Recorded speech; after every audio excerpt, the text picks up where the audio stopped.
సజీవుడే సురి రక్తములో కడుగబడిన జనమా, సమాధి గెలిచిన దేవునిచే నాటబడిన వనమా.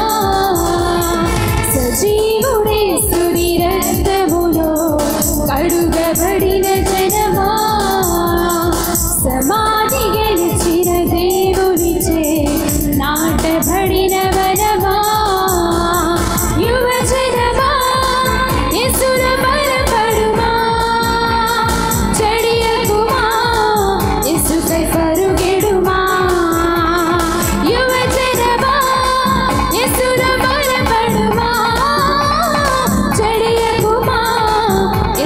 పరుగెడుమా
దయచేసి గమనించండి. బయట ఉన్న యవనస్తులు ఇక్కడికి వచ్చి కూర్చోవలసిందిగా కోరుతున్నారు. పురుషులు బయటకు వచ్చినారు చాలా మంది. దయచేసి లోపలికి రావాల్సిందిగా కోరుతున్నారు.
పరిశుద్ధాత్మభిషేకముతో క్రీస్తు రాజ్యము స్థాపించుము. పరిశుద్ధాత్మభిషేకముతో క్రీస్తు రాజ్యము స్థాపించుము. యువజనమా సిద్ధపడుమా క్రీస్తు కార్యమోను. దైవజనమా మేకురుమా దేవుని కృపవర ప్రచురించుము.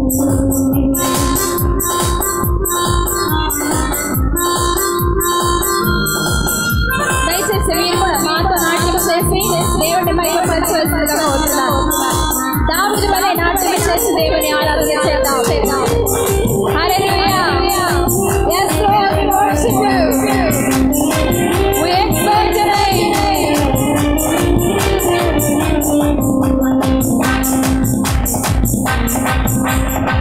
నూతన తరము మోషే కావాలి, ఎవరైనా శిష్యుడు కావాలి. మాతో కలిసి నూతన తరము మోషే కావాలి, ఎవరైనా శిష్యుడు కావాలి. పాపదాస్యము నుండి విమోచించి, పాపదాస్యము నుండి విమోచించి, వాగ్దాన దేశమును స్వతంత్రించుకోవాలి. వాగ్దాన దేశమును స్వతంత్రించుకోవాలి. యేసు నామమే అధికారం కలిగి, దైవ వాక్యమే వారి కంఠము. యేసు నామమే అధికారం కలిగి. ఉండేవాడు, వాళ్ళని జేమ్స్ బాండ్ అనేవాళ్ళు. జేమ్స్ బాండ్ సినిమాలో ఒక 35-40 సంవత్సరాల క్రితం చాలా ఫేమస్ ఉండేది. జేమ్స్ బాండ్ సినిమాలో ఎవరన్నా హీరోగా ఎంపిక కావాలంటే వాడికి కొన్ని లక్షణాలు ఉండాలి. ఒకటి ఏంటంటే వాడి యొక్క ఫేస్ చాలా మ్యాన్లీగా ఉండాలి, మొగోళ్ళలాగా అనిపించాలన్నమాట, నెంబర్ 1. రెండోది ఏంటంటే కనీసం 6 అడుగుల హైట్ ఉండాలి. మూడోది వాడిది 6 ప్యాక్ బాడీ అయి ఉండాలి. ఇలాంటి గుణ లక్షణాలు ఉన్న తర్వాత వాయిస్ టెస్ట్ చేస్తారు. వాయిస్ కూడా చాలా బేస్ వాయిస్ ఉండాలి, మ్యాన్లీ వాయిస్ ఉండాలి, హడావిడిగా మాట్లాడకూడదు, చాలా కూల్గా మాట్లాడాలి. అలాగ మాట్లాడితే కనుక అతన్ని జేమ్స్ బాండ్గా ఎంపిక చేసేవాడు. అది జేమ్స్ బాండ్ యుగం. 20 సంవత్సరాల క్రితం జేమ్స్ బాండ్ యుగం అంతమైపోయింది. ఆ తర్వాత ఇంకా జేమ్స్ బాండ్స్ లేరు. ఆ తర్వాత ఇంకా వేరే రకమైన సినిమాలు వచ్చాయి. అవి మీకు తెలిసినాయి, Superman, Spiderman, Batman. వాడు ఎలా ఉన్నా పర్లేదు, ఎందుకంటే పైన మాస్క్ ఉంటుంది కాబట్టి సరిపోద్ది. కాబట్టి బేసిక్గా వాడికి కావాల్సింది ఏంటంటే హైట్ కావాలి, పైగా కొన్ని ఎక్సర్సైజెస్ బాగా చేయగలిగి ఉండాలి, జిమ్నాస్టిక్స్ బాగా వచ్చి ఉండాలి. అలాంటి వ్యక్తిని స్పైడర్ మ్యాన్గా, బ్యాట్ మ్యాన్గా, సూపర్ మ్యాన్గా ఎంపిక చేస్తూ ఉంటారు. ఇది ఆ కేటగిరీ. అయితే గత 10 సంవత్సరాల నుంచి అది కూడా క్లోజ్ అయిపోయింది. ఇప్పుడున్నటువంటి కాన్సెప్ట్ అంతా కూడా మిషన్ ఇంపాసిబుల్. టామ్ క్రూజ్ లాంటి వాడు ప్రపంచంలో ఒక్క సినిమాలో నటించి అతి ఎక్కువ డబ్బులు సంపాదించేది టామ్ క్రూజ్. 900 కోట్ల కంటే ఎక్కువ సంపాదిస్తాడు సంవత్సరానికి. అది ఆయన యొక్క ఆదాయం. అంత డబ్బులు సంపాదిస్తాడు. ఎందుకంటే చాలా మ్యాన్లీగా ఉంటాడు, ఫేస్ చాలా బాగుంటుంది. ఏంటండి అన్నీ చెప్తున్నారు అని అనుకుంటారా? నేనేమంటానంటే ఈ 3 రకాలైనటువంటి సినిమాలు, జేమ్స్ బాండ్ అయినా, లేకపోతే సూపర్ మ్యాన్, బ్యాట్మ్యాన్ అయినా, లేకపోతే మిషన్ ఇంపాసిబుల్ అయినా, ఒక్కడే వెళ్ళి దేశాన్ని మొత్తాన్ని రక్షించి వచ్చేస్తాడు. ఒక్కడే వెళ్ళి దేశాన్ని మొత్తం రక్షించి వచ్చేస్తాడు. ఇది వాళ్ళకు ఉండేటువంటి కాన్సెప్ట్. అయితే సినిమాల్లో నటించటానికే వాడికి ఎన్ని రకాలైనటువంటి పరీక్షలు చేస్తారో, ఎన్ని రకాలైనటువంటి పరిశోధనలు చేస్తాడు, వీడి స్క్రీన్ మీద సెట్ అవుతాడా లేదా అనేది ఆలోచిస్తూ ఉంటారు. నటించేవాడికే అన్ని పరీక్షలు ఉంటే జీవించేవాడికి ఇంకెన్ని ఉండాలో ఒకసారి ఆలోచించండి. నిజంగా జేమ్స్ బాండ్ అయి ఉండాలంటే, నిజంగా ఒక వ్యక్తి ఒక దేశాన్ని రక్షించేవాడుగా ఉండాలంటే, ఊరుకోండి సార్, అవి సినిమాలు. నిజంగా ఎక్కడ జరుగుద్ది సార్? అసలు సినిమాల్లోనే జరుగుద్ది. ఒక్కడెళ్ళి 10,000 మందిని కొట్టేయటం, ఒక్కడెళ్ళి 200 మందిని చంపేయటం, అది సినిమాల్లోనే జరుగుద్ది, నిజంగా జరగదు. ఇది మనం అనుకునే మాట. కానీ మీకు విషయం తెలుసా? మిషన్ ఇంపాసిబుల్ అంటే ఇది అసాధ్యం. ఒక్క వ్యక్తి వెళ్ళి ఒక దేశాన్ని రక్షించడం అనేది అసాధ్యం అని మీరు ఒకవేళ అనుకున్నట్లయితే పొరపాటు. ఎందుకనంటే ఈ విధమైనటువంటి ఆలోచన మొట్టమొదటిసారిగా వచ్చింది బైబిల్లోంచే. బైబిల్లోనే మనకి అసలైనటువంటి జేమ్స్ బాండ్లు ఉన్నారు. బైబిల్లోనే మనకి అసలైనటువంటి హీరోలు ఉన్నారు. బైబిల్లో ఉన్నటువంటి హీరోలు పేర్లు చెప్పంటారా? యోసేపు, ఆయన ఐగుప్తి దేశం అంతటికి కూడా ఒక్కడే రక్షకుడిగా మిగిలిపోయాడు. మోషే, ఇశ్రాయేల్ దేశం అంతటికి కూడా ఒక్కడే రక్షకుడిగా మిగిలిపోయాడు. దానియేలు, యూదులందరికీ కూడా ఒక్కడే రక్షకుడిగా మిగిలిపోయాడు. ఎస్తేర్ యూదులందరినీ ఒక్కతే రక్షించడానికి సాహసించింది, ప్రాణాన్ని పెట్టడానికి ఇష్టపడింది. పోతే పోతాను, నేను బతికితే మిగిలిన వాళ్ళు బతుకుతారు, ఒకవేళ నేను చస్తే నాతో పాటు అందరూ చచ్చిపోతారు అని లేడీ జేమ్స్ బాండ్ లాగా నిలబడింది ఎస్తేర్. వీళ్ళంతా కూడా ఒక్కళ్ళే సాధించగలిగారు, ఒక్కళ్ళే. అయితే నేనేమంటానంటే, నటించే వాళ్ళకే అన్ని పరీక్షలు ఉంటే, ఒకవేళ ఒక వ్యక్తి జేమ్స్ బాండ్గా జీవించాలంటే వాడికి ఎన్ని పరీక్షలు ఉంటాయి, వాడికి ఎన్ని పరిశోధనలు ఉంటాయి, వాడికి ఎన్ని రకాలైనటువంటి లెక్కలు ఉంటాయి. దేవుడు ఈనాటికి కూడా కోరుకునేది ఒకటే, ఏంటి తెలుసా? ఒక 130 కోట్ల మంది ఉన్నటువంటి భారతదేశాన్ని కాపాడటానికి దేవుడికి కావాల్సింది 1,00,000 మందో, 1 కోటి మందో, 1,000 మందో కాదు. దేవుడికి కావాల్సింది నిలబడేటువంటి కొంతమంది, చేతికి అందబట్టుకునేటువంటి 10 మంది ఉంటే చాలు. దేవుడు ఈ దేశాన్ని మార్చడానికి సాహసించగలడు, ఈ దేశాన్ని మార్చడానికి ఆయన ఏదో ఒకటి చేయగలడు. ఎందుకనంటే, ఒక్క వ్యక్తిని ఉపయోగించి ఒక దేశాన్ని రక్షించగలిగేటువంటి దేవుడు మన భారతదేశాన్ని రక్షించడానికి కూడా, మన భారతదేశాన్ని విమోచించడానికి కూడా దేవుడికి కావాల్సింది ఎక్కువ మంది కాదు. మీకు ఉదాహరణ చెప్పాలంటే, గిద్యోను యుద్ధం చేయడానికి వెళ్ళాడు. యుద్ధం చేయడానికి వెళ్ళినప్పుడు ఆయన 33,000 మందిని తీసుకొని వెళ్ళాడు, అది ఆయన తీసుకెళ్ళింది. అవతల ఎంతమంది ఉన్నారు? 1,32,000 మంది ఉన్నారు. దేవుడు ఏమన్నాడు తెలుసా? చాలా ఎక్కువ మంది ఉన్నారా, తగ్గించేవా అని అడిగాడు. తగ్గించుకుంటూ వెళ్ళిపోతే ఎంత దాకా వచ్చారు తెలుసా? 300 మంది. దేవా 300 మందే మిగిలారు, అవతల 1,32,000 మంది అన్న. చాలరా, ఈ 300 మంది వాళ్ళని తెలియపేయచ్చు. అది దేవుడు చెప్పిన మాట. 300 మంది 1,32,000 మంది లేకుండా చేయగలిగారు. దేవుడు కోరుకునేది అది. అయితే నాకు ఇప్పుడు ఇంకొక సమస్య ఉంది. ఏంటి ఆ సమస్య అని అంటారేమో. బయట నుంచి శత్రువు వస్తే ఆ శత్రువు ఎవరో మనకి తెలుసు కాబట్టి ఆ శత్రువు మీద యుద్ధం చేయటం చాలా సులభం, చాలా సులభం. ఎలాగంటారేమో, ఫుట్బాల్ ఆడినా, కబడ్డీ ఆడినా, క్రికెట్ ఆడినా మనకి ఒక డ్రెస్ కోడ్ అని ఉంటుంది, అవునా కదా? ఇండియా వాళ్ళకి బ్లూ డ్రెస్ ఉంటుంది, అవునా? ఆస్ట్రేలియా వాళ్ళకి ఒక డ్రెస్ ఉంటుంది, న్యూజిలాండ్ వాళ్ళకి బ్లాక్ డ్రెస్ ఉంటుంది, పాకిస్తాన్ వాడికి గ్రీన్ డ్రెస్ ఉంటుంది. గ్రీన్ బట్ట వేసుకున్నవాడు పాకిస్తాన్ వాడు, బ్లూ బట్ట వేసుకున్నవాడు ఇండియా వాడు. అది మనకుండేటువంటి లెక్కలు. కానీ నిజ జీవితంలో అలా డ్రెస్ కోడ్ ఉండదు. భారతీయుల్లాగా వస్తాడు పాకిస్తానీ వాడు, భారతీయుల్లాగా వస్తాడు బంగ్లాదేశ్ వాడు. అంటే శత్రువు మనలోనే కలిసిపోయి ఉన్నాడు.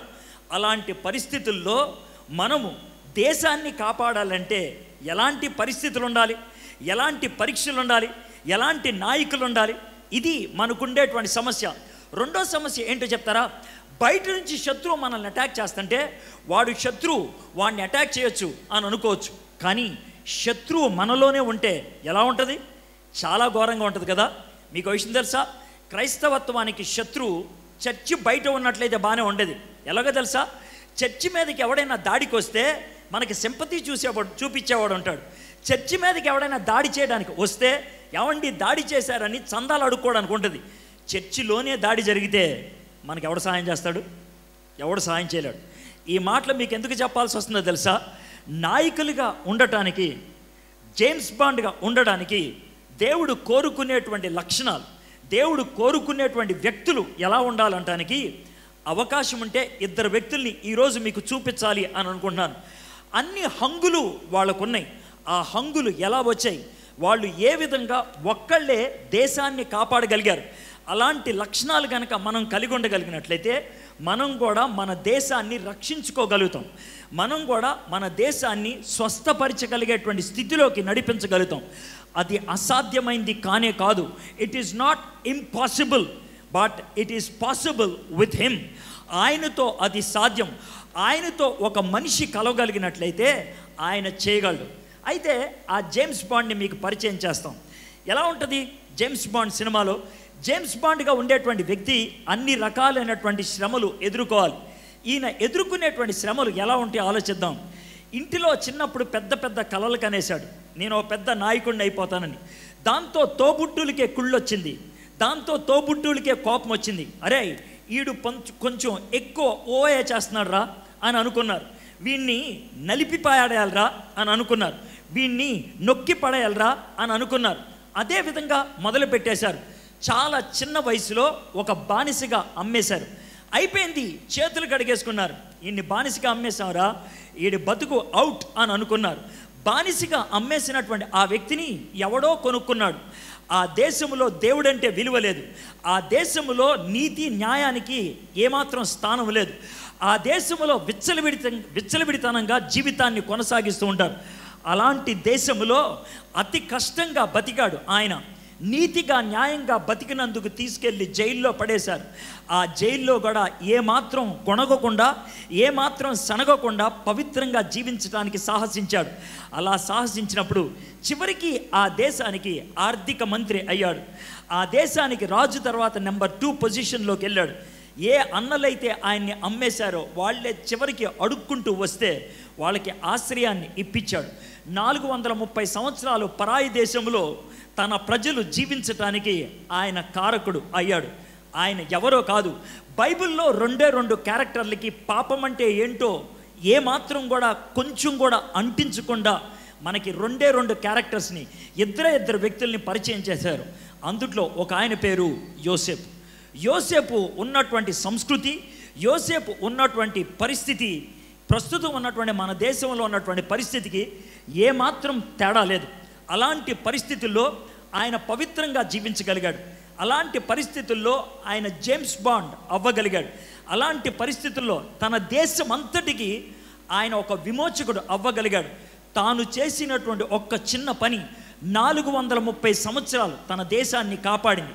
430 సంవత్సరాలు పరాయి దేశంలో తన దేశ ప్రజలు జీవించడానికి అవకాశం దొరికింది. ఆయన ఒక్కడే అంత చేయగలిగితే మనం ఇంకెంత చేయగలుగుతాం? యోసేపు జీవితం గురించి ఆలోచిద్దాం. యోసేపు ఆదికాండంలో కనబడతాడు. అప్పుడే తీయక్కర్లేదు, కథ విందాం. యోసేపు యొక్క జీవితం చాలా గొప్పది అని నాకు అనిపిస్తుంది. ఎందుకో తెలుసా? ఆదికాండంలో 4 హీరోలు కనబడతారు. మొదటి హీరో నోవహు. మొదటి 12 అధ్యాయాల్లో కనబడతాడు. కానీ ఆయన గురించి రాసింది 5 అధ్యాయాలు. 5 అధ్యాయాలు మాత్రమే నోవహు ఇచ్చారు. ఆ తర్వాత 12 అధ్యాయాల్లో మనకి అబ్రహాము కనబడతాడు. అబ్రహాము గురించి బైబిల్లో కేటాయించింది 12 అధ్యాయాలు మాత్రమే. ఆ తర్వాత యాకోబు కనబడతాడు. యాకోబు గురించి కేటాయించినటువంటి అధ్యాయాలు 8 మాత్రమే. మిగిలినవి వాళ్ళ గురించి వీళ్ళ గురించి. అయితే చివరిగా కనబడేది యోసేపు. యోసేపుకి పూర్తిగా 14 అధ్యాయాలు కేటాయించారు. అతి ఎక్కువ వివరణ ఇచ్చింది యోసేపు గురించే. నోవహు నీతికి సాదృశ్యం అయితే, అబ్రహాము విశ్వాసానికి సాదృశ్యం అయితే, యాకోబు నిరీక్షణకు సాదృశ్యం అయితే, యోసేపు ప్రేమకు పవిత్రతకు సాదృశ్యంగా ఉన్నాడు. పవిత్ర జీవితాన్ని ఆయన జీవించగలిగాడు. ఆదికాండంలో చాలామంది గొప్పవాళ్ళు కనబడతారు. ఎవరెవరు కనబడతారు? ఆదికాండంలో మొట్టమొదటిగా మనకు గొప్పగా కనబడేది ఎవరో తెలుసా? ఏబేలు. ఏబేలు ఎందుకు గొప్పవాడంటే తాను అర్పించినటువంటి అర్పణ శ్రేష్టమైనది, ఉన్నతమైనటువంటి అర్పణ అర్పించాడు. అందుకనే ఏబేలు గొప్పవాడయ్యాడు. ఆ తర్వాత మనకు గొప్పవాడిగా కనబడేది హానోకు. హానోకు ఎందుకు గొప్పవాడయ్యాడంటే ఆయన నడత అమోఘమైంది, ఆయన నడత శ్రేష్టమైంది. అందుకని ఆయన గొప్పవాడిగా కనబడుతున్నాడు. తర్వాత నోవహు. నోవహు ఎందుకు గొప్పవాడు? 120 సంవత్సరాలు వర్షం అంటే ఏంటో తెలియకపోయినా ఒక కొండ మీద పడవ కట్టడం మొదలుపెట్టాడు. ఆయన యొక్క కార్యములు ఎక్సలెంట్ వర్క్ ఆయన చేశాడు. అందుకు నోవహు గొప్పవాడు. ఆ తర్వాత అబ్రహాం ఎందుకు గొప్పవాడు? ఎక్కడికి వెళ్తున్నాడో తెలియకుండా ఇల్లును వదిలేసి 24 సంవత్సరాలు నడుచుకుంటూ తిరిగాడు. ఆయన విశ్వాసం అమోఘమైంది, ఎక్సలెంట్ ఫెయిత్. ఐజాక్ చాలా గొప్పోడు. ఇస్సాకు ఎందుకో తెలుసా? తండ్రి పడుకోమంటే పడుకోవడానికి ఇష్టపడ్డాడు, చచ్చిపోరా అంటే చచ్చిపోవడానికి ఇష్టపడ్డాడు. ఎందుకంటే సమర్పణకు సాదృశ్యం, విధేయతకు సాదృశ్యము ఇస్సాకు. యాకోబు అమోఘమైనటువంటి అనుభవాలు కలిగినటువంటి వాడు. ఒక భార్య కోసం 7 సంవత్సరాలు కష్టపడి మోసగించబడినప్పుడు మరి 7 సంవత్సరాలు కష్టపడటానికి ఇష్టపడ్డాడు. ఎక్సలెంట్ ఎక్స్పీరియన్స్ మనము యాకోబు జీవితాన్ని చూస్తాం. వీళ్ళంతా వాళ్ళ జీవితంలో ఒక భాగాన్ని చూపిస్తూ ఉన్నట్లయితే చిట్ట చివరి గొప్ప జీవితం మనకు కనబడేది యోసేపు. ఎందుకో తెలుసా? యోసేపులో విశ్వాసం ఉన్నది, యోసేపులో నిరీక్షణ ఉన్నది, యోసేపులో విధేయత ఉన్నది, యోసేపులో సమర్పణ ఉన్నది, యోసేపులో ప్రేమ ఉన్నది, యోసేపులో కార్యాలు ఉన్నాయి, యోసేపులో దర్శనాలు ఉన్నాయి. యోసేపు టోటల్కి ఒక అమోఘమైనటువంటి జీవితం. అందుకనే యోసేపుని యేసు ప్రభుతో పోలుస్తూ ఉంటారు. యోసేపుకి వాళ్ళ నాన్న అంటే చాలా ఇష్టం. యేసయ్యకి కూడా వాళ్ళ తండ్రికి చాలా ఇష్టం. యోసేపు తల్లిదండ్రులు గొర్రెలు కాసుకునేటువంటి వాళ్ళు. యేసు ప్రభుకి గొర్రెలు కాసుకునేవాడు అనే పేరు ఉన్నది. తండ్రి కొడుకును పంపించాడు, యేసయ్యని తండ్రి పంపించాడు. సొంత సహోదరులే ఆయన్ని ద్వేషించారు. యేసు ప్రభుని సొంత సహోదరులే ద్వేషించారు. 30 నాణాలకు యోసేపుని అమ్మేశారు, 30 నాణాలకు యేసయ్యని అమ్మేశారు.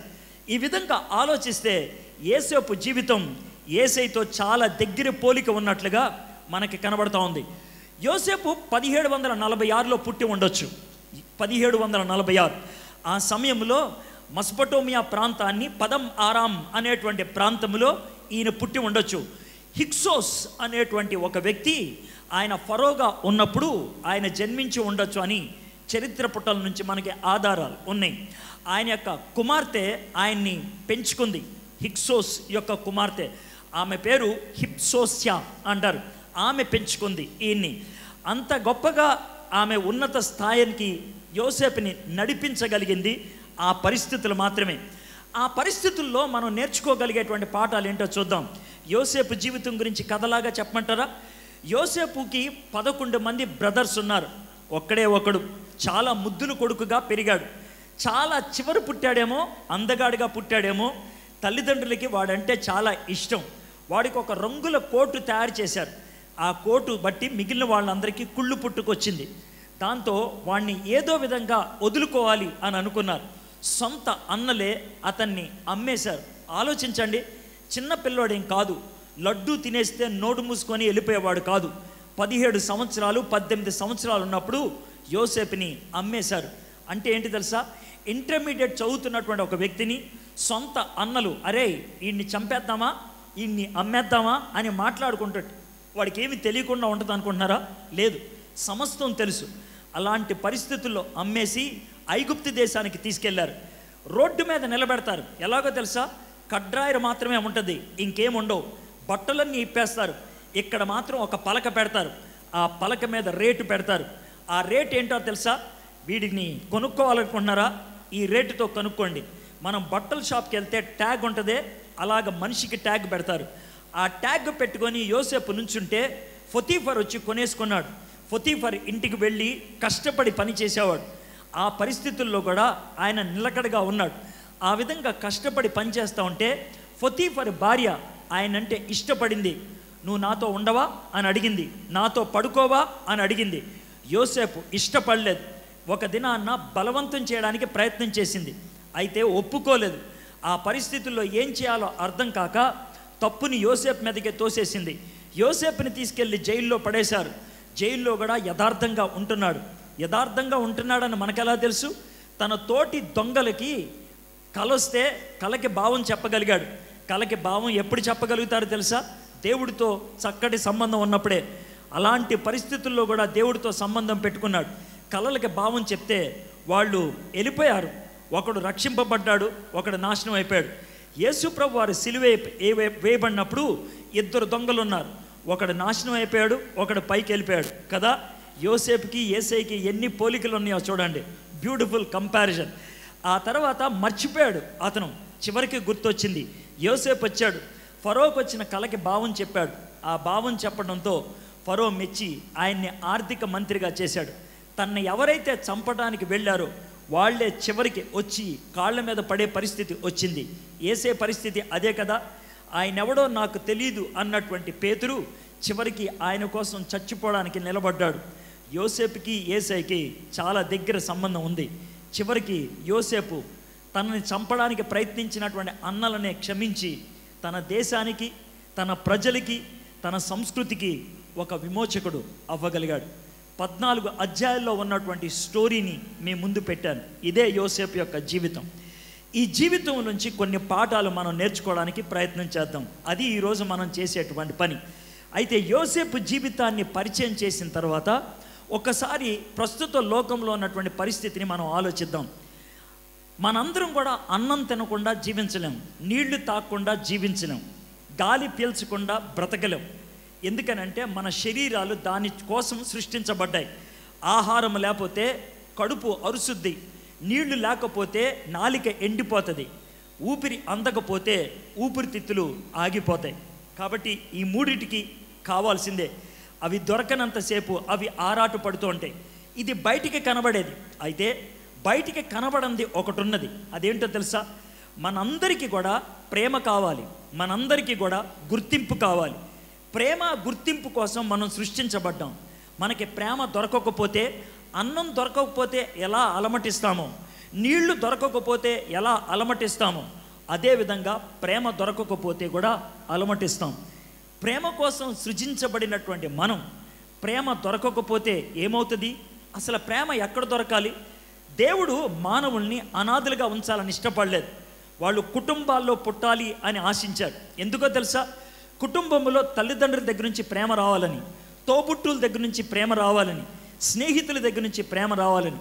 మీలో చాలామందికి తల్లిదండ్రుల దగ్గర నుంచి దొరకాల్సిన ప్రేమ దొరికి ఉండకపోవచ్చు. తండ్రి తిరిగిపోతేమో, తల్లి ఇష్టం వచ్చినట్లు వ్యవహరించేదేమో, తండ్రి తాగుపోతేమో, తల్లి పట్టించుకోకుండా ఉండేదేమో. అప్పుడు ప్రేమ దొరకదు. ఆ ప్రేమ కోసం తప్పించడం అనేది సహజమే. మీ తోబుట్టువులు మీకు వ్యతిరేకంగా జీవించే వాళ్ళేమో, మిమ్మల్నే ఇరకాటులో పెట్టేవాళ్ళేమో, మీ గురించే చెడ్డగా చెప్పి వాళ్ళు ఫుటేజ్ సంపాదించుకోలే వాళ్ళేమో. అప్పుడు తోబుట్టుల దగ్గర నుంచి ప్రేమ దొరకదు. మీ స్నేహితులు మిమ్మల్ని ప్రేమిస్తున్నానని చెప్పి మోసం చేసి వెళ్ళిపోయారేమో, మీకు దోషం చేసి వెళ్ళిపోయారు. అలాంటప్పుడు బతకాలనిపించదు. ఈ జీవితం ఎందుకు అని అనిపిస్తుంది. ఎందుకో తెలుసా? అన్నం దొరకకపోతే ఏ విధంగా అలమటిస్తామో, ప్రేమ దొరకకపోతే కూడా అదే విధంగా అలమటిస్తాం. మీరు భారతదేశంకు ఉన్నటువంటి సమస్య ఏంటి అని అడగొచ్చేమో, మీరు రకరకాలైనటువంటి జవాబులు ఇవ్వచ్చేమో. దైవికంగా నేను ఇవ్వగలిగేటువంటి జవాబు ఒకటే: భారతదేశానికి ప్రేమ కొదువైంది, ప్రేమ కొదువైంది. India needs love. భారతదేశానికి ప్రేమ కావాలి. దేశానికి ప్రేమ కావాలంటే మన శ్రీశ్రీ గారు అన్నారు కదా, దేశం అంటే మట్టి కాదోయ్, దేశం అంటే మనుషులై. భారతదేశం సంగతి వదిలేయండి, మీ గురించి మీరు చెప్పండి. మీకు ప్రేమ దొరుకుతుందా? ప్రేమ దొరికినటువంటి వ్యక్తి ఎవడైనా సరే అతి గొప్పగా, అతి ధైర్యంగా అనగలిగేటువంటి మాట ఐ లవ్ యూ కాదు, ఐ లవ్ మై సెల్ఫ్. ప్రపంచంలో ఐ లవ్ యూ అంటాం చాలా easy, I love my self అంటాం చాలా కష్టం. అద్దం వైపు చూసి ముద్దుకున్నావే అనగలవా నువ్వు? అద్దం వైపు చూసి బాగున్నావు నువ్వు, మంచిగున్నావురా అని అనగలవా? ఇంకొంచెం హెయిర్ ఉంటే బాగుండేది, ఇంకొంచెం పొట్ట లోనికి వెళ్తే బాగుండేది, ఇంకొంచెం కలర్ ఉంటే బాగుండేది, నాకు ఇంకొంచెం హైట్ ఉంటే బాగుండేది అని అనుకున్నావంటే నిన్ను నువ్వు ప్రేమించట్లేదని అర్థం. నీకు ప్రేమ దొరకలేదు. నీకు ప్రేమ దొరకనప్పుడు, జోబులో 10 రూపాయలు లేనప్పుడు వేరే వాడు వచ్చి 20 రూపాయలు అడిగితే ఇవ్వగలుగుతావా? నా దగ్గరే లేదురా, నీకేమిస్తాను రా అంటావు. నీకే ప్రేమ లేనప్పుడు వేరే వాడికి ఇచ్చేది ఏంటో నాకు అర్థం కాదు. అయితే ఐ లవ్ యూ అని అనకముందు అద్దం వైపు చూసి I love you myself అనలేకపోతే నీకంటే పిచ్చోడు, పిచ్చిది ఈ లోకంలో ఎవడలేడు. నీ దగ్గరే లేదు, నీకే లేదు, ఇంకా వేరే వాళ్ళకి ఇచ్చేదేంటి? వేరే వాళ్ళకి ఇచ్చేదేంటి? నువ్వు ఇద్దాం అనుకున్నది లవ్ కాదు అనే విషయం నీకు అర్థమైందా? మరి ఏమిద్దాం అనుకుంటున్నావో నాకు తెలియదు, అది నీకే తెలియాలి, నీ మనసుకే తెలియాలి, నీ జీవితానికే తెలియాలి. నీ దగ్గర లేనిది నేను ఇస్తాను అంటే అది మోసమన్నా అయి ఉండాలి, లేదా వేరేదన్నా అయి ఉండాలి. ఏమై ఉండొచ్చు? ఎందుకని ఈ విధంగా మోసపూరితమైనటువంటి జీవితంలో జీవిస్తాం? యోసేపు యొక్క జీవితాన్ని ఎందుకు నేను ఎంపిక చేసుకున్నానంటే, తల్లిదండ్రుల దగ్గర నుంచి ఆయనకి ప్రేమ దొరికిందా? లేదు. తోబుట్టుల దగ్గర నుంచి ప్రేమ దొరికిందా? లేదు. సమాజం నుంచి ప్రేమ దొరికిందా? లేదు. తోటి జైల్లో ఉన్న వాళ్ళ దగ్గర నుంచి ప్రేమ దొరికిందా? లేదు. ఎవరి దగ్గర నుంచి ప్రేమ దొరకనటువంటి ఆ వ్యక్తి నాయకుడిగా ఏ విధంగా నిలబడగలిగాడు?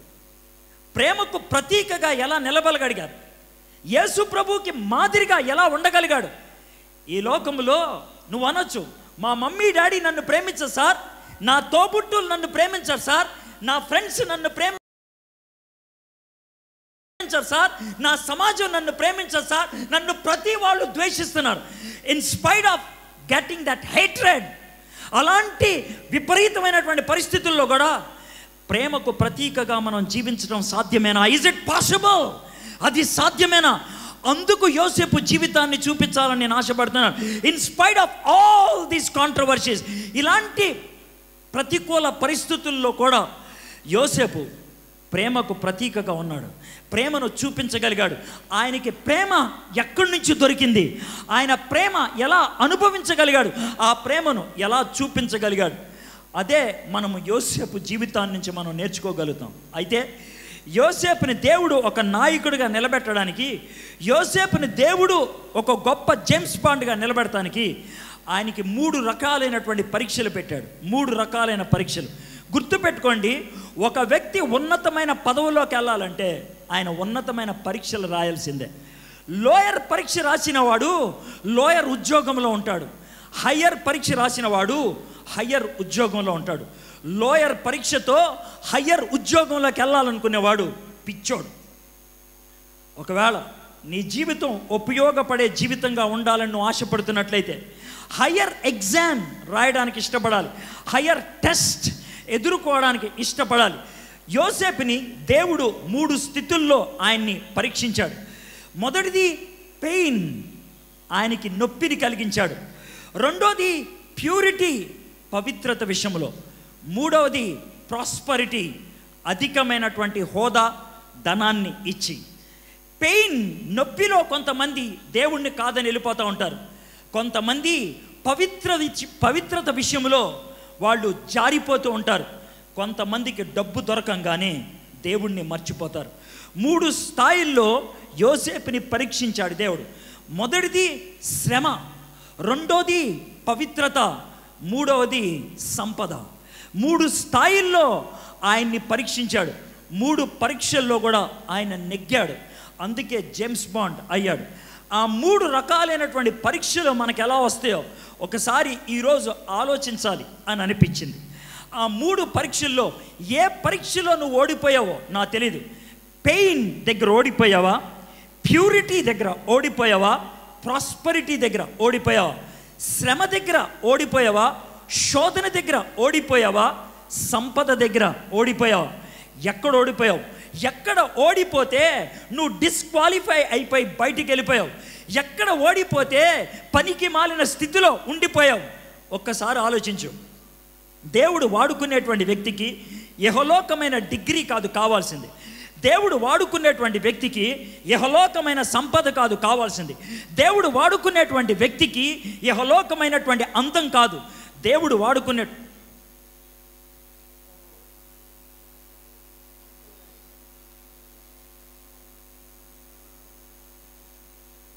వాడుకునేటువంటి వ్యక్తికి కావలసినటువంటి గుణాలు యోసేపు జీవితంలోంచి మనం నేర్చుకుంటాం. యోసేపు చాలా చిన్నవాడు. మొదటి స్థాయి చాలా తక్కువ మందికి ఉంటుంది. బట్ స్టిల్ అయినప్పటికీ దాని గురించి మీకు చెప్పాలని ఇష్టపడుతున్నాను. ఏంటనంటే పెయిన్, నొప్పిలో చాలామంది ఓడిపోతూ ఉంటారు. నొప్పి అని అంటే ఏంటి తెలుసా? ఆశించినది అందకపోతే నొప్పి, అనుకోని పరిస్థితి వస్తే నొప్పి, ఆశించినది అందకపోతే నొప్పి, అనుకోనిది జరిగితే గనక నొప్పి. ఆ నొప్పిలో చాలామంది దేవుణ్ణి వదిలేస్తూ ఉంటారు. ఒకవేళ అలాంటి నొప్పి కానీ నీకు వచ్చిందా? యోసేపుకి వచ్చింది అదే. ఎలాగో తెలుసా? అద్భుతమైనటువంటి కళ వచ్చింది యోసేపుకి. ఏమని కళ వచ్చింది? ఆ కళలో అందరూ 11 మంది సహోదరులు, తల్లిదండ్రులు కూడా మొక్కుతున్నట్లు కళ వచ్చింది. ఒకానొక దినాన్న మీరందరూ నాకు మొక్కుతారా అని అంటే కోపం వచ్చింది. యోసేపు మనసులో ఎలా ఉంటుంది? దేవుడు అద్భుతమైన కళ ఇచ్చాడు, దేవుడు అద్భుతమైన దర్శనం ఇచ్చాడు, ఇది తనకున్నటువంటి తలంపు. అయితే అలాంటి తలంపులో ఉన్నప్పుడు ఆయన్ని సొంత అన్నలు ఎవరైతే తన కాళ్ళకి మొక్కుతారన్నారో ఆ అన్నలే ఆయన్ని 30 రూపాయలకి అమ్మేశారు. ఒక్కసారి ఆ సీన్ ఆలోచిస్తే ఎంత భయంకరంగా అనిపిస్తుంది తెలుసా? అరే వీడిని చంపేద్దారా అని ఒక బావి కనబడితే దాంట్లో వేసేశారు. 17 సంవత్సరాలు యోసేపు బావిలో ఉన్నాడు. 11 మంది అన్నదమ్ములు పైన ఉన్నారు. ఉంటే వాళ్ళు చూస్తూ ఉంటారే, వీడిని ఇక్కడ వదిలేద్దామా, ఏదన్నా సింహం వచ్చి చంపేస్తుందిరా, ఏదన్నా తోడేలు వచ్చి చంపేస్తుందిరా అని అంటే, అన్నా ప్లీజ్ అన్నా, నేను దూరంగా వెళ్ళిపోతానన్నా, నన్ను ఎవరికైనా అమ్మేసేయండి అన్నా. బహుశా ఐడియా కింద నుంచే వచ్చిందేమో, ఏడుస్తున్నాడేమో, ప్లీజ్ నాకు సహాయం చేయవా, యోసేపు నిబ్బరంగా ఉంటాడు అనుకున్నారా? అదేమన్నా తెలుగు సినిమాలో మహేష్ బాబు సీన్ అనుకున్నారా? కాదది నిజ జీవితం. నిజ జీవితం. ఆ నిజ జీవితంలో ఏడవకుండా ఉంటాడా? ఏడ్చుండుంటాడు. అన్నా ప్లీజ్ అని అంటే పెద్దన్నకి దయ కలిగింది. అరే ఆయన్ని చంపేయటం ఎందుకురా, అమ్మేద్దారా, డబ్బులన్నా వస్తాయని. ఎవడో వెళ్తుంటారే ఈయన్ని తీసుకెళ్ళిపోంటారు. అన్న థ్యాంక్స్ అన్న. రూబెన్ అన్న థ్యాంక్స్ అన్న, నన్ను చంపకుండా వదిలేసావు అన్న. ఏదన్నా ఒక దినాన్న అవకాశం వస్తే మీకు సేవ చేస్తానన్నా అని వెళ్ళిపోయాడేమో. గాడిద మీద ఎక్కించుకొని వెళ్ళిపోతా ఉంటే 11 మంది అన్నదమ్ములు కనబడతా ఉంటే చివరిసారిగా టాటా చెప్పుతూ జీవితంలో మళ్ళీ చూస్తానో లేదో ఎటువంటి జ్ఞాపకాలు లేకుండా భాష తెలియనటువంటి సంస్కృతిలోకి వెళ్ళిపోయాడు. బట్టలిప్పేసి రోడ్డు మీద నిలబెడితే అమ్మేసుకోవడానికి రెడీగా ఉన్నారు, కొనుక్కోవడానికి రెడీగా ఉన్నారు. అలాంటి పరిస్థితుల్లో ఎవరికైనా వచ్చే తలంపేంటి దశ, ఈ యదవ జీవితం ఎందుకురా, నా సహోదరులు కనబడితే నరికేయాలి, కనపడిన వాడిని చంపేయాలి, కనపడిన వాడిని పొడిచేయాలి. ఇది మనకు వచ్చేటువంటి తలంపు. కానీ అలాంటి పెయిన్లో యోసేపు నిలకడగా ఉన్నాడు. దేవుడు అలాంటి పెయిన్ గుండా యోసేపుని వెళ్ళనివ్వడానికి ఇష్టపడ్డాడు. ఫ్రెండ్స్, మీకు కూడా కొన్ని పెయిన్స్ ఉండుండొచ్చు, కొన్ని పెయిన్స్, కొన్ని నొప్పులు ఉండుండొచ్చు. నా జీవితంలో కూడా కొన్ని నొప్పులు ఉన్నాయి. ఆ నొప్పులు గుండా దేవుడు ఎందుకు వెళ్ళనిస్తాడు తెలుసా? నొప్పు గుండా వెళ్తున్నప్పుడు మన జీవితం విశ్వాసంలో పటిష్టమైనటువంటి స్థానానికి వెళ్తుంది. మీ అంత వయసు ఉన్నప్పుడే జరిగినటువంటి విషయం నేను కూడా చెప్పగలను. నేను ఇంజనీరింగ్ అయిపోయింది 3 సంవత్సరాల తర్వాత మమ్మీ డాడీ వాళ్ళు చివరికి పరిపూర్ణ సేవకి నన్ను ఒప్పుకున్నారు. అది లాంగ్ స్టోరీ, షార్ట్గా చెప్పేశాను, అయిపోయింది. అప్పుడు కరెక్ట్గా నాకు 25 సంవత్సరాలు. ఆ వయసులో నేను పరిపూర్ణ సేవకు రావడానికి వచ్చాను. 25వ ఏట దాకా నా జీవితం సూపర్గా ఉండేది. 53 జతల బట్టలు ఉండేవి, 7 జతల షూస్ ఉండేవి, కాంటెస్ ఆ కారు ఉండేది, నాకు సొంత డ్రైవర్ ఉండేవాడు. అది నా లైఫ్. అలాంటి లైఫ్ని ఒక్కసారి విడిచిపెట్టి 50 జతల బట్టలు ఫ్రెండ్స్కి పంచిపెట్టి 6 జతల షూస్ ఫ్రెండ్స్కి పంచిపెట్టి ఒకే ఒక జత షూస్ 3 జతల బట్టలతో జీవితాన్ని ఆరంభించాను. ఆ విధమైన జీవితంలో దేవునికి ఉపయోగపడేటువంటి వ్యక్తిగా, దేవుని సేవకుడిగా ఉండాలని ఆలోచిస్తున్నప్పుడు నాకు తినటానికి డబ్బులు లేవు. 3 దినాలు రోజుకు ఒక్కసారే తిన్నాను. 4వ దినం తినటానికే లేవు డబ్బులు. ఏం చేయాలో అర్థం కాలేదు. సాయంత్రం అయింది, రూమ్ అంతా ఎతికితే పావులా దొరికింది. 11 గంటలకి బయటికి నడుచుకుంటూ వెళ్ళాను. పావులాతో అట్టిపండు కొనుక్కుందామని నా మనసులో ఉన్నది అదే. రోడ్డు మీద అట్టిపండ్లు బండి వెళ్తా ఉంది. వాడిని చెయ్యి ఊపి ఆపితే వాడు అనుకున్నాడు పెద్ద బేరం దొరికిందని, సడన్గా ఆపాడు. వాడు చెప్తున్నాడు డజన్ 12 రూపాయలు అది ఇదని. నాకు కావాల్సింది ఒక అట్టిపండు, వాడు డజన్ గురించి చెప్తున్నాడు. ఆ తర్వాత కుళ్ళిపోయిన అట్టిపళ్ళు పక్కకు పెడతాడే, దాన్ని ఒక దాన్ని చూపించి అడిగాను ఇది ఎంత అని. వాడు 40 పైసలు అన్నాడు. పావలా చూపించి దీనికి ఇవ్వవా అని అడిగాను. చిపా అని అన్నాడు. ఆ పావలా పట్టుకొని గదిలోకి వెళ్ళి కూర్చొని దాహం వేస్తుంది, ఆకలి వేస్తుందని 2 గ్లాసులు నీళ్లు తాగి ఖాళీ కడుపులోకి నీళ్లు వెళ్ళిపోగానే కడుపు అంతా తిప్పుతూ ఉంటే ఈ మోకాళ్ళతో కడుపుని ఒత్తి పెట్టుకొని గోడ కానుకొని నుంచొని ఏడుస్తూ, ప్రభువా ఈ జీవితాన్ని నాకెందుకు ఇచ్చావు, ఈ నొప్పిని నాకెందుకు ఇచ్చావు, నాకు పెద్ద పెద్ద కలలు ఇచ్చావే, పెద్ద పెద్ద ఆశయాలు ఇచ్చావే, దేశానికి ఒక ప్రవక్తగా నిలబెడతానని అడిగావే, దేశంలో ఒక గొప్ప ప్రసంగికుడిగా చేస్తాననేవే, తినటానికి తిండి లేదు ప్రభువా అని అరవటం మొదలుపెట్టాను. ఏం చేయాలో అర్థం కాలేదు. ఒక అరగంటకి నా డోర్ ఎవరో కొట్టారు. ఆ టైంలో ఎవడు రావడానికి వీల్లేదు. డోర్ తీస్తే నా మిత్రుడు వచ్చాడు, జాన్ పాల్. ఏంట్రా ఇప్పుడు వచ్చావు అన్నాడు. ట్రైన్ మిస్ అయిందిరా, ఇంటికి వెళ్ళలేక ఇక్కడికి వచ్చేసాను అన్నాడు. సర్లే అన్న. వాడు లోనకు వస్తా అన్న మాట ఏంటి తెలుసా? తినటానికి ఏమన్నా ఉందా అన్నాడు. నాకేం చేయాలో అర్థం కాలేదు. తల వంచుకున్నా. రే తినటానికి ఏమన్నా ఉందా? లేదురా అన్నాను చాలా మర్యాదగా, నా యొక్క భావోద్రేకాలన్నీ కూడా దిగమింగుకుంటూ. మళ్ళీ తల వంచుకుంటా, రే తినటానికి ఏమన్నా ఉందా, ఆకలేస్తుందిరా అన్నాడు. రే ఏమి లేదు అని అన్నా. వాడు నా ఇంకా చూసి ఏం తిన్నావు నువ్వు అన్నాడు. ఏం తినలా. మధ్యాహ్నం ఏం తినలా. పొద్దున్న ఏం తినలా. నిన్న సాయంత్రం ఏమీ తినలా. వాడికి కోపం వచ్చింది నా మీద. నా చెయ్యి పట్టుకొని ఈడ్చుకుంటూ వెళ్ళిపోయాడు. సికింద్రాబాద్లో క్లాక్ టవర్ దగ్గర YMCAలో అద్దెకుండేవాడిని. పక్కనే గార్డెన్ రెస్టారెంట్ అని ఉంది, దానిలో తీసుకెళ్ళాడు. మేము ఇలా లోనికి వెళ్ళామో లేదో షట్టర్లా వేసేసారు, ఎందుకంటే 12 అవుతుంది. లోనికి వెళ్ళాం. వెళ్ళిపోయిన తర్వాత టేబుల్ మీద కూర్చున్నాం. బేరర్తో చెప్పాడు చికెన్ బిర్యానీ అని. ఆ బిర్యానీ టేబుల్ మీదకి వస్తే బిర్యానీ మీద చెయ్యి పెట్టి ప్రార్థన చేద్దామంటే చెయ్యి వణకటం మొదలుపెట్టింది. దేవుడు నాతో మాట్లాడటం మొదలుపెట్టాడు. అరే, ఈ బిర్యానీ నీ దగ్గరికి తీసుకురావడానికి ఎంత ఖర్చు అయిందో తెలుసా? ఈ బిర్యానీ నీ దగ్గరికి తీసుకురావడానికి నేను ఎంతమందిని ఎలాగా మార్చాల్సి వచ్చిందో తెలుసా? నీ మిత్రుడు ఎక్కాల్సిన ట్రైన్ అందకుండా చేశాను. నీ మిత్రుడు ప్రయాణం చేస్తున్నటువంటి ఆటో లేటుగా వచ్చేటట్లు చేశాను. నీ మిత్రుడు ఇంటికి వెళ్లకుండా నీ దగ్గరకు వచ్చేటట్లు చేశాను. వాడికి ఆకలి అయ్యేటట్లు చేశాను. వాడి మొదటి ప్రశ్నకు నువ్వు జవాబు ఇవ్వకపోతే 3 సార్లు అడిగేటట్లు చేశాను. వాడు రెచ్చగొట్టి నిన్ను ఏమేమి అడిగావో అని అడిగేటట్లు చేశాను. వాడికి నీ మీద జాలి కలిగి గబగబా గార్డెన్ రెస్టారెంట్కి తీసుకొచ్చేటట్లు చేశాను. నువ్వు లోనుకు వచ్చేదాకా షట్టర్ వేయకుండా చేశాను. లోనుకు వచ్చిన తర్వాత బ్యారర్ తిట్టకుండా నీకు బిర్యానీ పెట్టేటట్లు చేశాను. నేను ఇన్ని పనులు నేను చేశాను. I'm with you. నాకు ఇప్పుడు ఆ పెయిన్ గుండా వెళ్ళటం బట్టి, ఆ శ్రమల గుండా వెళ్ళటం బట్టి 2 పాఠాలు వచ్చాయి. ఒకటి, ఎవడైనా నా దగ్గరకు వచ్చి ఆకలేస్తుందంటే ఆ బాధ ఎలా ఉంటుందో నాకు తెలుసు. ఎవడైనా వచ్చి నన్ను చీకొట్టారు అని అంటే అది ఎలా ఉంటుందో నాకు తెలుసు. ఎవరైనా వచ్చి ఒంటరిగా అనిపిస్తుంది అంటే అది ఎలా ఉంటుందో నాకు తెలుసు. ఎవరైనా వచ్చి అరుస్తుంటే నాకు జవాబు ఎక్కడి నుంచి రావట్లేదు అని అనిపిస్తే ఎలా ఉంటుందో నాకు తెలుసు. I know all those experiences. ఇది ఒక పక్కన అయితే ఇంకొకటి కూడా ఉన్నది నాకు అనుభవం. ఏంటి తెలుసా? అలాంటి పరిస్థితుల్లో విడిచిపెట్టని దేవుడు నాతో ఉన్నాడు అనే అనుభవం ఉన్నది. నేను ఒంటరి వాణ్ణి కాదు. జేమ్స్ బాండ్ ఎప్పుడు కూడా ఫీల్డ్లోకి ఒక్కడే వెళ్తాడు, కానీ వెనకాల పెద్ద బలగం పనిచేస్తూ ఉంటుంది. సూపర్ మ్యాన్ ఒక్కడే వెళ్తాడు, కానీ వెనకాల బలగం పనిచేస్తుంది. మిషన్ ఇంపాసిబుల్లో హీరో ఒక్కడే వెళ్తాడు, వెనకాల బేస్ స్టేషన్లో పనిచేసేవాడు ఒకడు ఉంటాడు. నేను ఆ మిషన్ ఇంపాసిబుల్లో ఉన్నటువంటి హీరోని, నా వెనకాల ఉన్నటువంటి టీం పరలోకంలో ఉన్నదే. నాకు అదుంది ధైర్యం, నాకు అదుంది. If you have that confidence, ఆ ధైర్యం నీకుంటే, ఆ దేవుడు నీతో ఉన్నాడు, ఆ దేవుడు నిన్ను నడిపించాడు, ఆ దేవుడు నిన్ను పంపించాడు అనేటువంటి ధైర్యం ఉంటే ఎక్కడికైనా బేషరత్ వెళ్తావు, ఎక్కడికైనా బేఫికర్ వెళ్తావు. ఎటువంటి షరతులు లేకుండా, ఎటువంటి భయాలు లేకుండా వెళ్తావు. యోసేపుకి అలాంటి ధైర్యం వచ్చింది.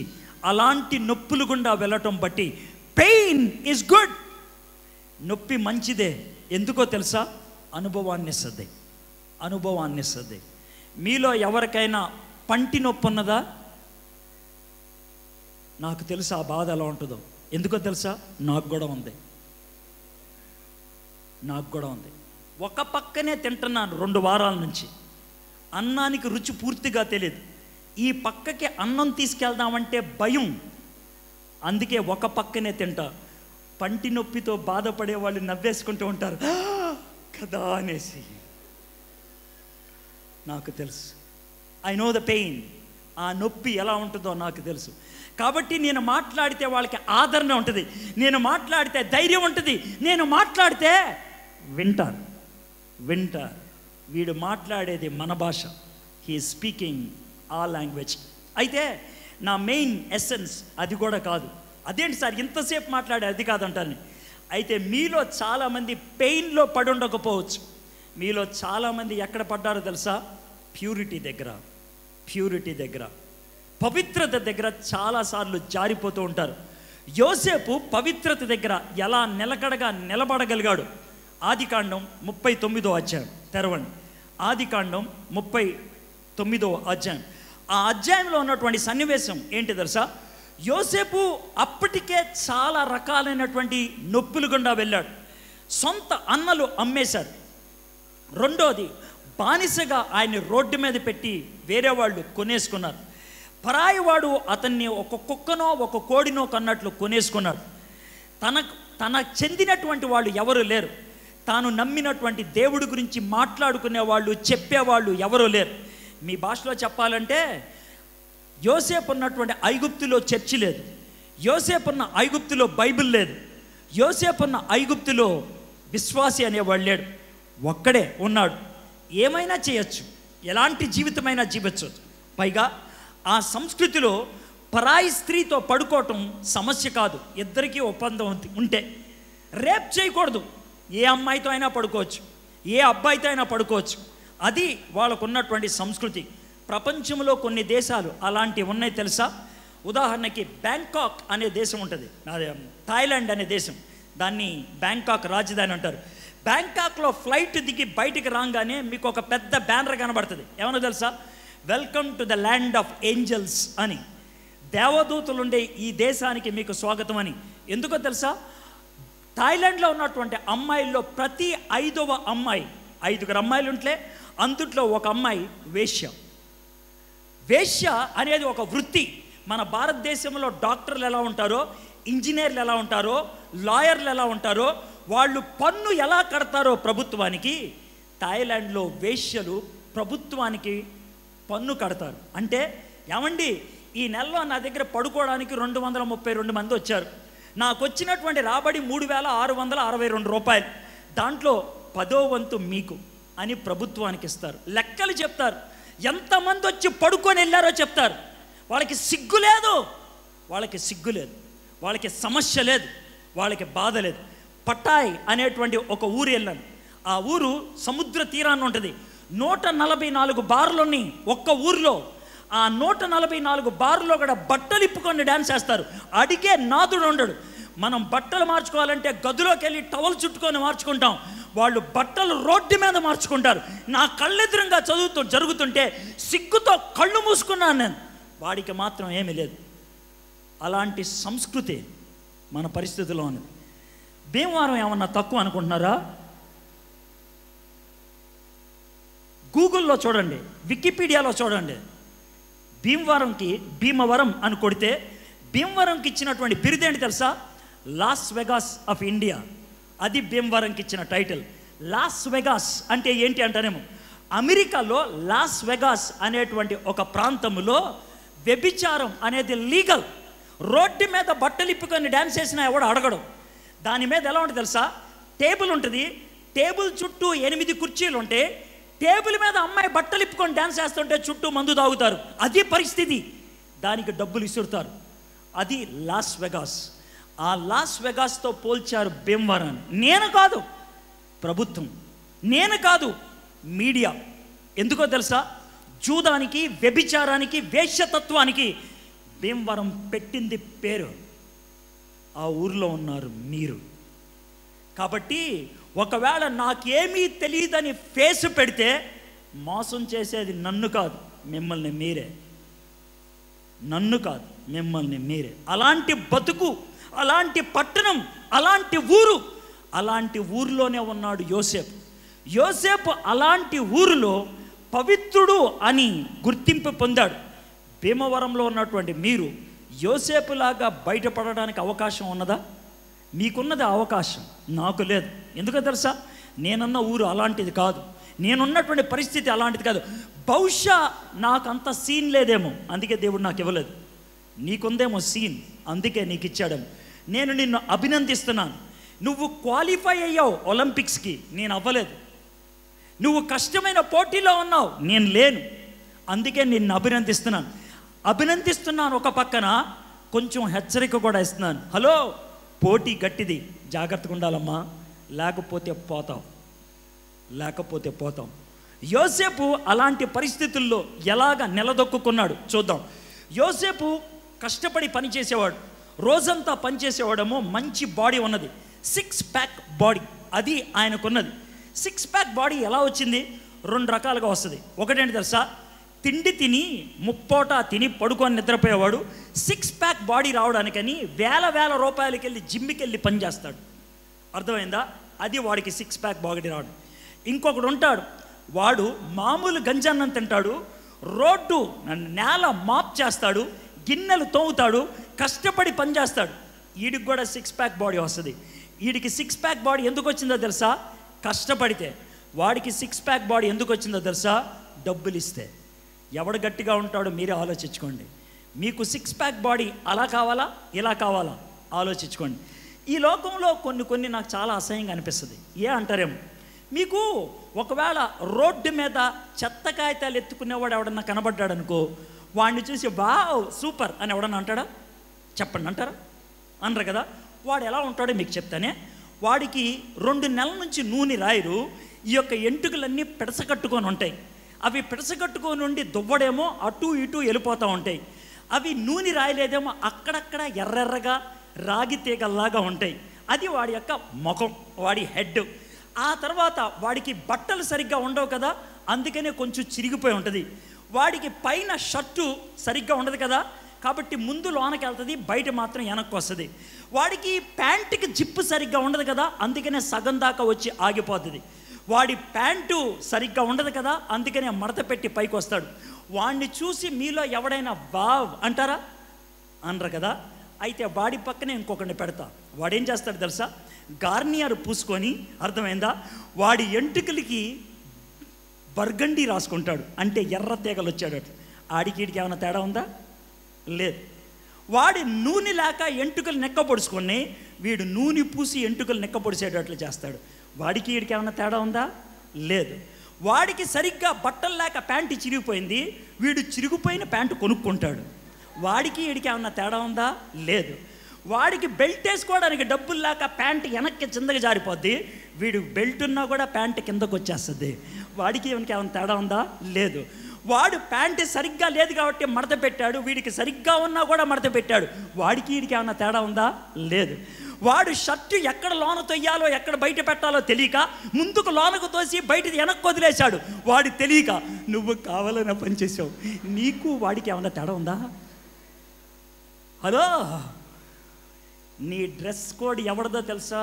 చెత్త కాగితాలు ఎత్తుకునేవాడిది. అర్థమైందా? అలాంటోడిని అద్దం ముందు చూపించి ఐ లవ్ మై సెల్ఫ్ అంటే ఎవడంటాడరా? ఎవడండడు? అలాంటి కుర్రోడిని చూసి వావ్ అన్న నిన్నేమనాలే? చెప్పు. చెత్త కాగితాలు ఎత్తుకునేవాడికి సెటిల్ అయ్యావా నువ్వు? అబ్బా, ఏం బతుకు మీది, ఏం బతుకు మీది. అదా మీ బతుకు, అదా నీ పరిస్థితి. కానీ యోసేపు అలాంటోడు కాదు. యోసేపు కష్టపడి జీవిస్తున్నాడు, మంచి బాడీ ఉన్నది. పక్కన యజమానురాలు చూసి అడుగుతున్నటువంటి మాట ఏమన్నా తెలుసా? 7వ వచనం, 39వ అధ్యాయం 7వ వచనం. అటు తర్వాత అతని యజమాని భార్య యోసేపు మీద కన్ను వేసి తనతో సైనించమని చెప్పెను. తనకి టెంప్టేషన్ రావటం మొదలుపెట్టింది, శోధన రావటం మొదలుపెట్టింది, కన్నేసింది. అయితే యోసేపు ఏం చేశాడంటే, అయితే అతడు ఒప్పక. ఫస్ట్ ఆఫ్ ఆల్ ఇది చాలా ప్రాముఖ్యమైనది. మొదటిసారి ప్రపోజల్ వచ్చినప్పుడు నువ్వు సైలెంట్గా ఉన్నావా? పడిపోతావు. ఎస్ చెప్పావా? అయిపోయావు. సైలెంట్గా ఉన్నావా? పడిపోతావు. ఎస్ చెప్పావా? అయిపోయావు. మరి ఏం చేయమంటారండి? సైలెంట్గా ఉండద్దు, ఎస్ చెప్పొద్దు. మరి ఏం చెప్పాలి? ఒప్పక. మనలో చాలామందికి ఒప్పక అనేది కష్టం. ఇది పోతే మళ్ళీ ఇంకోటి దొరకడేమో, ఇది పోతే మళ్ళీ దొరకదేమో, ఇది మనకుండేటువంటి ఫీలింగ్. ఆ ఫీలింగ్తో అవుట్. కానీ యోసేపు అలాంటి వాడు కాదు. ఒప్పక, నో నో. మొదటిసారి ఎవడైతే నో చెప్తాడో జీవితంలో నో చెప్పడం చాలా సులభం అవుతుంది. యోసేపు నో కాదు అని అన్నాడు. పైగా నో చెప్పింది ఎవరికి? తన యజమానురాలకి. భయపడాలి, కానీ ఆయన మాత్రం భయపడలేదు. ఏమన్నాడు తెలుసా? నాకు పవిత్రత ప్రాముఖ్యం. నా యజమానుడు తనకు కలిగినదంతయు నాకు చేతికి అప్పగించిన కదా, నా వశమున తన ఇంటిలో ఏమి ఉన్నదో అతడు ఎరుగడు కదా. యోసేపు ఎందుకని ఒప్పలేదో తెలుసా? Here is the clue. యోసేపు ఎందుకు ఒప్పలేదంటే, యోసేపుకి తానెవరో తెలుసు. యోసేపుకి తానెవరో తెలుసు. చూడండి, నా యజమానుడు తనకు కలిగినదంతయు నా చేతికి అప్పగించిన కదా, నా వశములో తన ఇంటిలో ఏమున్నదో అతడు ఎరుగడు. ఈ ఇంటిలో నాకంటే పైవాడు ఎవడును లేడు. Joseph knows who he is. జోసెఫ్కి తానెవరో తనకు తెలుసు. నువ్వెవరువో నీకు తెలుసా? నువ్వెవరువో నీకు తెలిస్తే నువ్వు ప్రవర్తించేటువంటి విధానం మారిపోతుంది. 2 ఉదాహరణలు చెప్తాను. ఒకటి ఇంటర్నెట్లో నేను చదివింది, రెండోది నేను అనుభవించింది. 2 నీకు చెప్తాను. మొదటిది ఇంటర్నెట్లో అనుభవించి చెప్తాను. చాలామంది కుర్రోళ్ళకి స్పైక్స్ తెలుసు కదా, స్పైక్స్. ఈ స్పైక్స్ ప్రపంచంలో మొట్టమొదటిసారిగా ఎవరు పెట్టుకున్నారు తెలుసా? స్పైక్స్. ఎంటుకలు నెక్కబుడుచుకుంటాయి చూడు, ఆ విధంగా దాని స్పైక్స్ అంటారు. మొట్టమొదటి స్పైక్ వేసుకున్నావు కదా, కూడా వెనకాల వేసుకున్నా. ఎవడు పెట్టాడు తెలుసా మొట్టమొదట?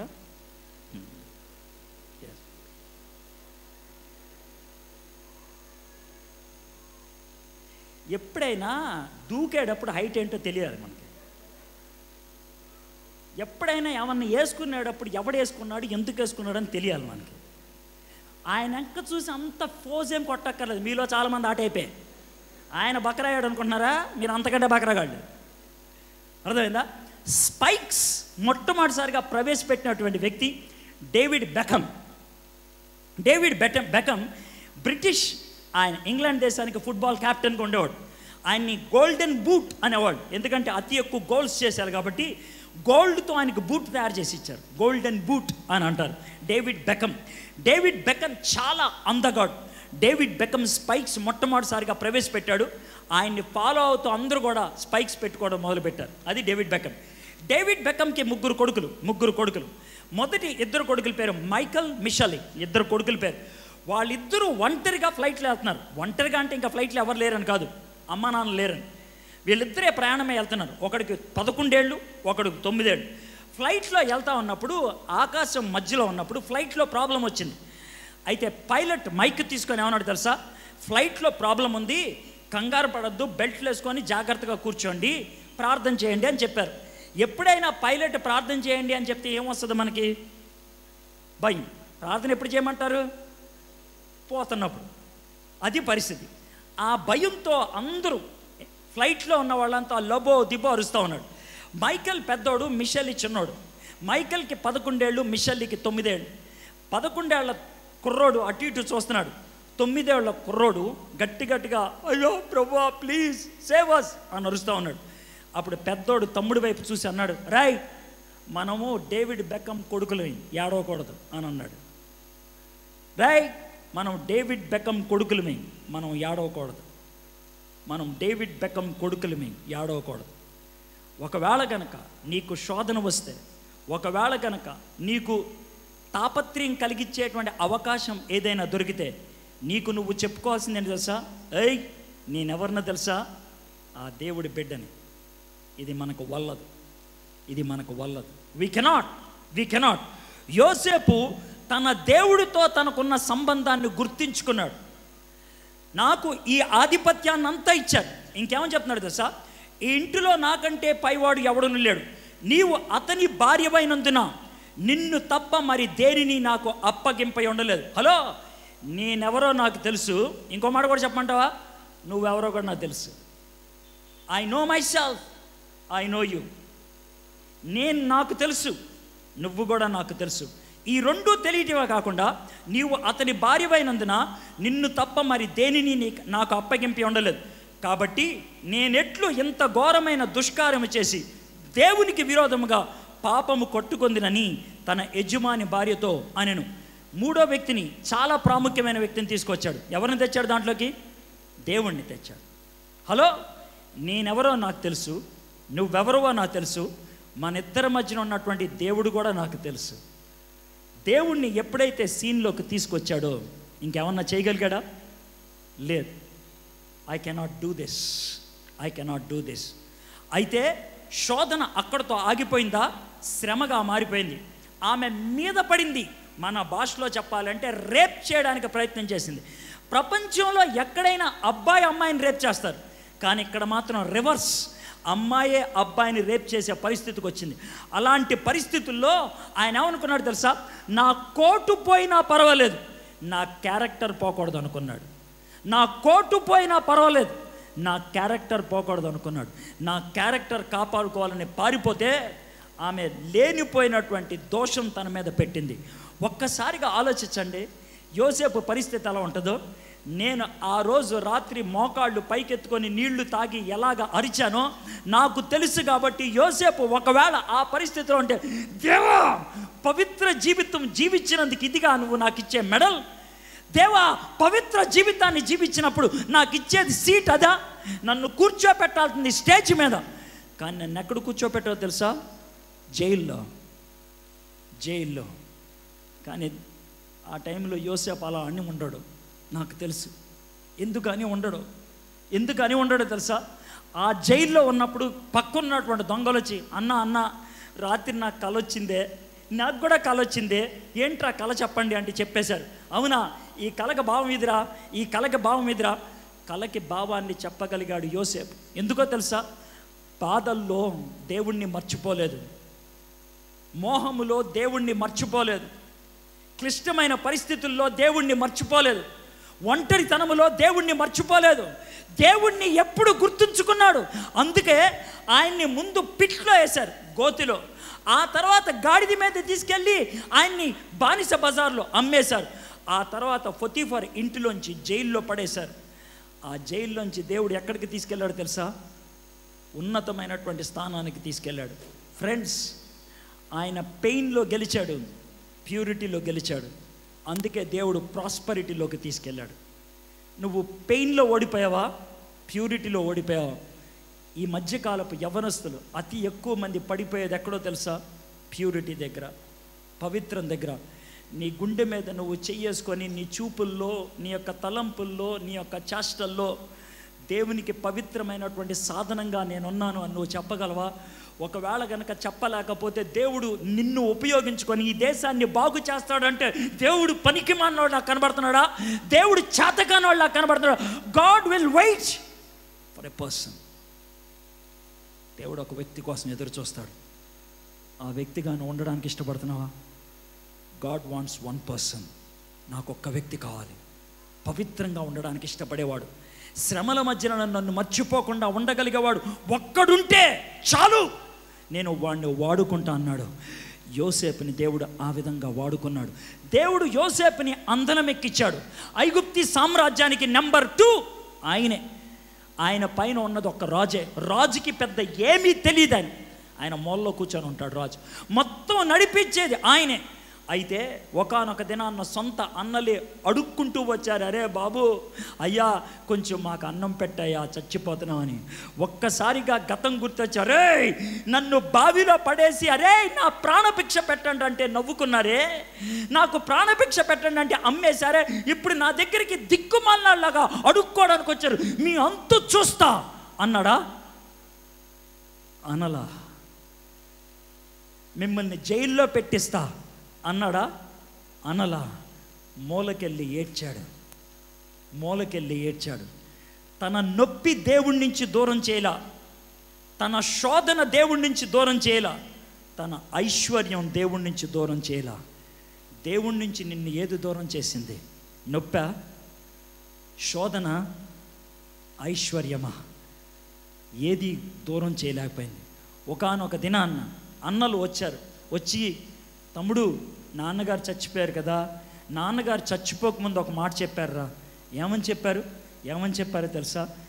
నేను చచ్చిపోయిన తర్వాత తమ్ముడు మీ మీద కోపం చూపిస్తాడేమో, తమ్ముడిని క్షమించమని ఒకసారి చెప్పుకోండిరా అని అన్నారు. అని తమ్ముడి దగ్గరికి వచ్చి బతిమలాడుతూ ఉంటే ఆయన చెప్పినటువంటి జవాబు ఆదికాండం 50:21. కాబట్టి భయపడకుడి. 20వ మీరు నాకు కీడు చేయడు. యోసేపు భయపడకుడి, నేను దేవుని స్థానమందున్నానా? మీరు నాకు కీడు చేయను ఉద్దేశించిది కానీ నేటి దినమున జరుగుచున్నట్లు అనగా బహు ప్రజలను బ్రతికించినట్లుగా అది మేలుకే దేవుడు ఉద్దేశించిన. Look at this verse. ఈ యొక్క వర్స్ని అర్థం చేసుకోండి జాగ్రత్తగా. మళ్ళీ చదువుతున్నాను. యోసేపు భయపడకుడి, నేను దేవుని స్థానమందున్నానా? మీరు నాకు కీడు చేయను ఉద్దేశించిరి అంటే సొంత అన్నలు ఈయన చంపేద్దాం అనుకున్నారు, కానీ నేటి దినమున జరుగునట్లు అనగా బహు ప్రజలకు బ్రతికించున్నట్లుగా అది మేలుకే దేవుడు ఉద్దేశించిన. మీరు నాకు నష్టాన్ని కలిగిద్దాం అనుకున్నారు, మీరు నాకు కష్టాన్ని కలిగిద్దాం అనుకున్నారు, మీరు నన్ను చంపేద్దాం అనుకున్నారు, కానీ దేవుడు దాన్ని ఉపయోగించి ఏం చేశాడు తెలుసా? మిమ్మల్ని అందరినీ రక్షించడానికి నన్ను వాడుకున్నాడు. మై ఫ్రెండ్స్, ఆయన నొప్పిలో, ఆయన శోధనలో, ఆయన సంపదలో ఎప్పుడు కూడా దేవుణ్ణి మర్చిపోలేదు. అందుకే దేవుడు తన దేశాన్ని రక్షించడానికి యోసేపుని వాడుకున్నాడు. ఈరోజు మన దేశాన్ని రక్షించడానికి యోసేపు లాంటి వాడు కావాలి, యథార్థవంతుడు కావాలి, పరీక్షలలో నిలబడేవాడు కావాలి, శోధనలో పడిపోకుండా ఉండేవాడు కావాలి. మీలో కొంతమందికి పెద్దవాళ్ళకి తెలిసి ఉంటుంది, ఇది వరకు చీఫ్ ఎలక్షన్ కమిషనర్ ఒక ఆయన ఉండేవాడు రాజీవ్ గాంధీ యొక్క ప్రభుత్వం సమయంలో 84, 85 ఆ ప్రాంతాలు. ఆయన పేరు టిఎన్ శేషన్. నెత్తి మీద ఎంటుకలు ఉండవు, తమిళనాడు ఆయన, టిఎన్ శేషన్. ఆయన ఒక మాట చెప్పాడు, ఏమన్నా తెలుసా? భారతదేశంలో భూతద్దం పెట్టి ఎతికితే 1 గజం పవిత్రమైన స్థలం దొరకదన్నాడు. ఆయన అన్న మాట, భారతదేశంలో భూతద్దం పెట్టి ఎతికితే గజం స్థలం పవిత్రమైంది దొరకదు అన్నాడు. ఎందుకో తెలుసా? భారతదేశంలో పవిత్రమైన వాళ్ళు లేరు అని అన్నాడు. పవిత్రమైన వాళ్ళ కోసం దేవుడు ఎదురు చూస్తూ ఉన్నాడు. ఒక్క పవిత్రమైన వాడు దొరికితే దేవుడు సమాజాన్ని మార్చడానికి ఇష్టపడేటువంటి వాడు. 1%. నాయకుల్ని మార్చగలిగేది ఆయనే, దేశాన్ని మార్చగలిగేది ఆయనే. ఈ మధ్యకాలంలోనే నేను ఇంగ్లాండ్ దేశానికి వెళ్ళాను. ఇంగ్లాండ్కి వెళ్ళకముందు 1997 సంవత్సరంలో సిద్ధార్థ డిగ్రీ కాలేజ్ విజయవాడలో నా ఫ్రెండ్ని కలవడానికి వెళ్తే వాడు ఏమన్నాడు తెలుసా? టైం ఉందలా లైబ్రరీలో కూర్చో అన్నాడు. లైబ్రరీలో పుస్తకాలన్నీ ఎదుగుతూ ఉంటే ఒక పుస్తకం ఊరినే యాదృచ్ఛితంగా తీశాను. నల్లట్ట ఉన్నది, పుస్తకం పేరేంటో కూడా తెలియదు. చూశాను, రాజా రామ్మోహన్ రాయ్ అని ఉంది. అలా పేజీలు తిప్పుకుంటూ వెళ్ళాను. చదువుతూ ఉంటే దాంట్లో రాజా రామ్మోహన్ రాయ్ చనిపోవడానికి 26 రోజుల ముందు విలియం కేరీకి రాసినటువంటి ఒక లెటర్ ఫోటో తీసి పెట్టించారు. దాన్ని చదవటం మొదలుపెట్టాను. ఆ ఫోటోలో ఏముందో తెలుసా? అధిక దేవుళ్ళు ఉన్నటువంటి ఈ దేశంలో దేవుడు ఒక్కడే అని చెప్పితే నాకు నమ్మటం సులభమే, కానీ నువ్వు చెప్పే మాట నాకు కష్టంగా ఉన్నది. ఎందుకో తెలుసా? నువ్వేమని చెప్తున్నావు తెలుసా? క్రైస్తవుల దేవుడు త్రిత్వం అంటున్నావు. నేను అధిక దేవుళ్ళని నమ్మటం కష్టం కాబట్టి, దేవుడు ఒక్కడే ఉన్నాడు అని నమ్మటం సులభం కాబట్టి దేవుడు ఒక్కడే అని చెప్పడానికి ఇష్టపడుతున్నావు. కానీ నువ్వు దేవుడు త్రిత్వం అని చెప్తున్నావు. అది ఎలా నమ్మాలో అర్థం కావట్లేదు. నేను తపన చెందుతున్నాను. ఇది వద్దు అంటే భయమేస్తుంది, కావాలంటే మనసు ఒప్పుకోవట్లేదు. ఆ రెండింటి మధ్యన తబ్బిబ్బు అవుతున్నాను. ఆ ఉత్తరం చదివిన తర్వాత రాజా రామ్మోహన్ రాయ్ గురించి మరికొంచెం చదవాలనిపించింది. ఆ పుస్తకాన్ని చదువుతాను అని అంటే నా మిత్రుడు అన్నాడు, అన్నా ఈ పుస్తకం